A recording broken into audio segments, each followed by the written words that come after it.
Iran को तबाह करेगा। बाकी तो आज बोल रहे हैं 50 जेट और 100 बम डालेंगे, बैंकर तोड़ देंगे। जो इनकी इंडस्ट्री है ना, अब जहाँ मिसाइलों की बनने की फैक्ट्रियाँ हैं, लेकिन सोवियत काल में और बनी कहाँ थी? यूक्रेन। उसके ऊपर किंजल तक मार दी और स्निक भी मार दे, लेकिन वो एक फैक्ट्री का नाम बताया, वो आज तक नहीं तोड़ पाया। रूस ने तो बनाया था ना, और वो तो 80 साल पहले बनाया है। क्यूबा संकट काल कहाँ, कब से कब, ये उससे पहले से हिटलर के ज़माने से ये लड़ाइयाँ चलती आ रही हैं युद्धों के अंदर। ईरान को पता था ये युद्ध होगा, जैसा कि सेक्रेटरी एक से जनरल केन और राष्ट्रपति सभी ने कहा, और इन्होंने वो सुरंगें बनाई है ना, जो सिटी बनाई, मिसाइल सिटी, वो देखो इनकी। फिर इनके बैंकर, वो तो खामनेई को बोलते हैं ना कि वो कानी है का कानी, उसको भी पकड़ लिया गया है। और ये कुर्दों की लड़ाई है, इसके अंदर वो 2-3 दफ़ा बचा है। वो बातें हम पहले भी बोल रहे हैं।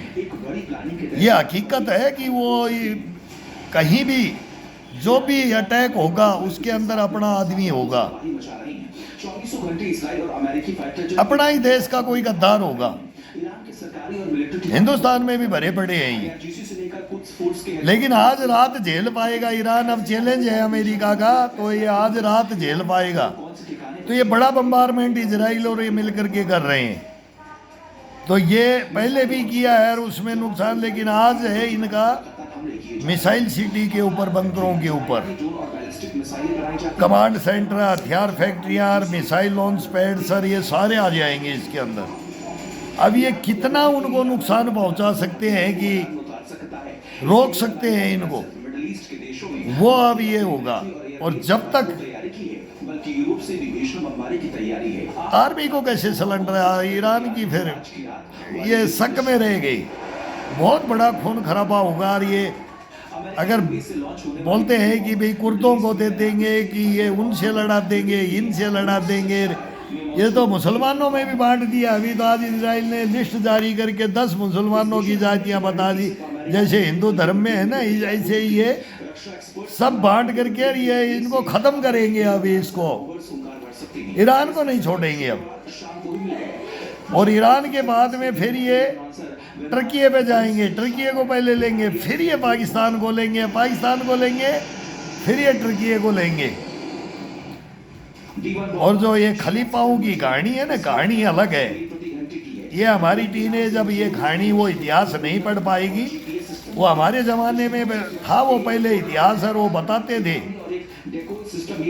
रोमन साम्राज्य, टर्की साम्राज्य, वो क्या बोलते हैं, खलीफा साम्राज्यकार, जारकार, फिर नीरो, बोला रोम जल रहा था, नीरो बांसुरी बजा रहा था, फिर हिटलर, नेपोलियन बोनापार्ट, मुसोलिनी, फिर आ जाएंगे चंगेज खान। फिर ये हिंदुस्तान से फिर वो अलेक्जेंड्रिया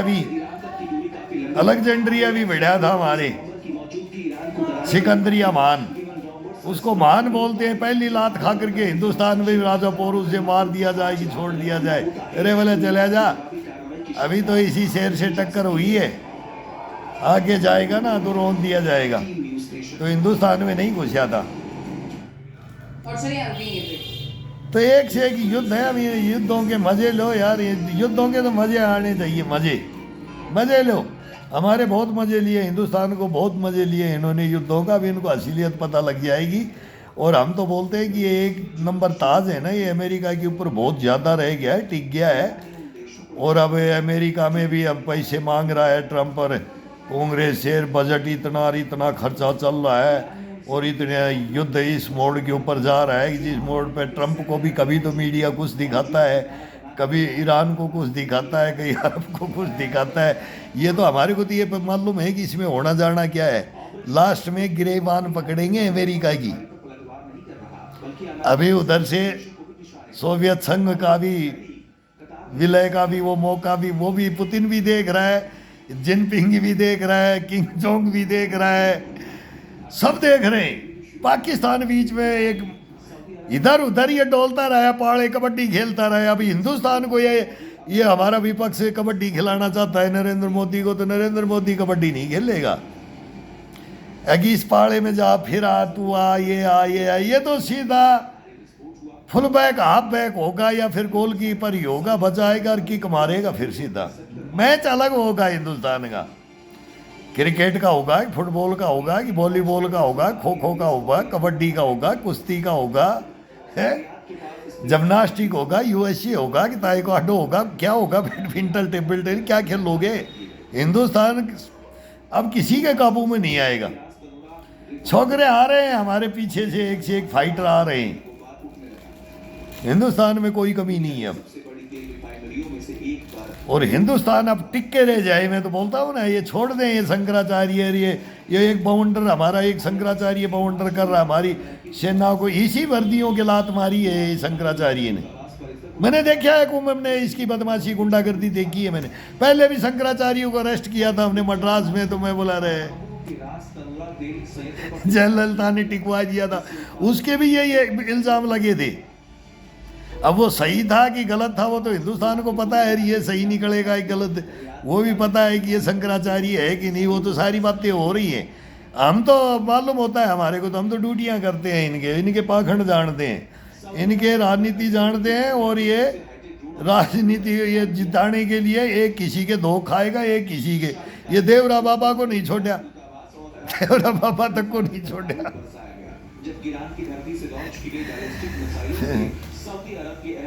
फिर कौन कंधा देने आए देवरा बाबा को, और कौन लात खा के आया, और कौन गया ये आशीर्वाद लेने जाते हैं इनसे। फिर ये आशीर्वाद देते हैं, चीज झूठा दो और सच दो, फिर बोलेंगे कि भाई अब क्या चाहिए, फिर ये पद और ये, बोला तू सबसे ऊपर बैठ जा। अब इस धर्म को, अब दो धर्मों की लड़ाई के ऊपर हिंदुस्तान चला, हिंदू मुसलमान ये करके, ईसाई ये करके देश को बर्बाद कर रखा हमारी राजनीति ने।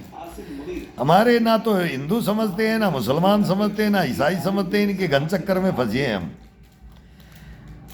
हमारे को इनकी जड़ों का पता है भाई, हम तो देख लिया हिंदुस्तान को। अब तुम देखते रहो हिंदुस्तान को, तुम देखो भाई ये हरामजादे सुधरेंगे नहीं और हिंदुस्तान का फिर ऐसे ही चलता रहेगा।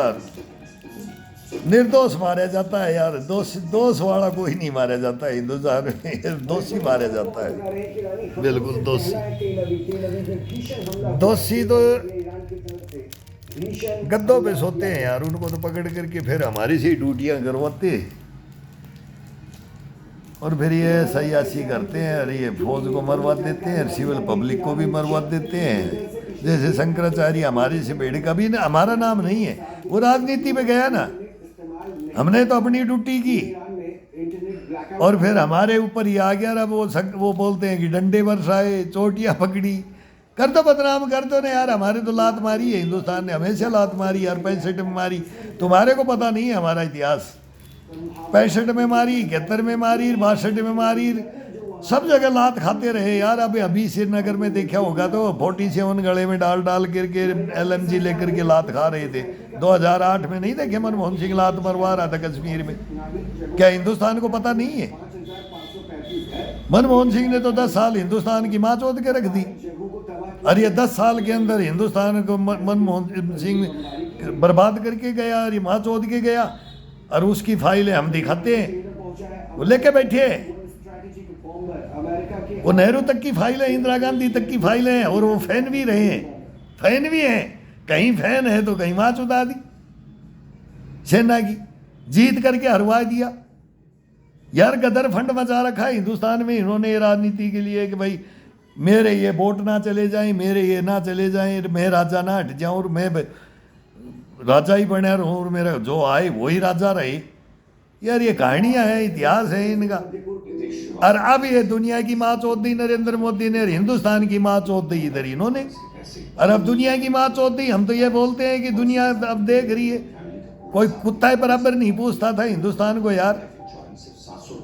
हमने देखा है एक दिल्ली जयपुर रोड, ये मेरे नीमराणा वे road, Gurgaon, Dharuhera, hero Honda factory कब लगी, वो काम सबके हुए। लेकिन मनमोहन सिंह जब विदेश मंत्री था नरसिम्हा राव था, जब धुआं उठना शुरू हुआ, फिर अटल बिहारी वाजपेयी आ गए, फिर प्रधानमंत्री बनते ही मनमोहन सिंह, टूट पड़े सारा हिंदुस्तान के डकैत मीर जाफर और जयचंद, हिंदुस्तान को लूट लिया और बर्बाद कर दिया हिंदुस्तान को। अब नरेंद्र मोदी ने जो 10 साल में बनाया है, जो बनाया है, गुण गाओ यार। मैं तो बोलता हूँ यार, इसको गुण गाओ यार, ये ददीच है, इसको रखो यार, ये आजीवन कर दो, इसको कसम से आजीवन कर दो। ये जिनपिंग की तरह वो नाम लेते हैं ना, तो हमारे तो घोषणा कर दो कि अब इलेक्शन ही नहीं हो।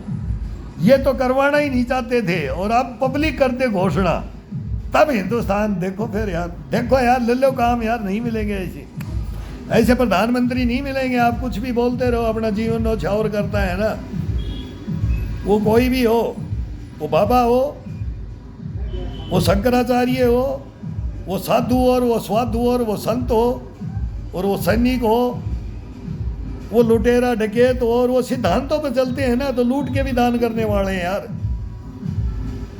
वो डकैतियां अपने लिए नहीं डालते यार। इतिहास रहा है, उंगली मार का भी इतिहास रहा है, धतूरा गैंग का भी रहा है, अंग्रेजों के टाइम से इतिहास रहा है, खोजियों का इतिहास रहा है, युद्धों का इतिहास रहा है। लेकिन ये युद्ध लड़ने वालों को हिजड़ा बनाते हैं, हिमाचल चौथ। इनको मत लाओ यार, देश में मत लाओ ना।